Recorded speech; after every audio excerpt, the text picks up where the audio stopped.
50 तोला यसो मानव थाहा छ नि है यो भाउ खाएको हो कान्छी कति तिमीले भाउ खाएको हो यो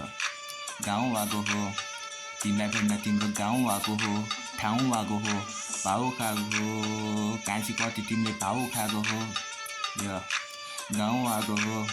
तिमीलाई भेट्न तिम्रो ठाउँ आएको हो गाउँ आएको हो यो कति भाउ खाएको देख्दा तिम्रो चटक कान्छी यता पनि हेर नदेखाऊ धेरै नक्कल तिम्रो हात मलाई देऊ हेर्दिन म सकल तिमीलाई कसैले पनि छुन सक्दैन दिन्छु कि यति चलपल मेरो केडाहरू सङ्गत हुन्छन् दिनदेखि रातसम्म हरपढ लफडा पर्दा जङ्गल टोटोमा मेरो हलचल त्यसैले डराउने गर्छन् गर्न मेरो सङ्गत तिमी मान्छे बन्ने तिमीलाई म साथ दिन सक्छु दिन गरे बाहिर घरमा राति 8 घण्टा हुन्छु तिमीले गर्नु पर्दैन दुःख बाहिर जानको लागि तिमीलाई चाहिने जति फेसिलिटी घरमै राखिदिन्छु घुम्न जाला तिमी र म लेक साइडमा तिमी र म राति थमेलतिर राइडमा मामाहरू साइडमा रातिको फाइदा तिमीसँगै भएपछि अरू के चाहिन्छ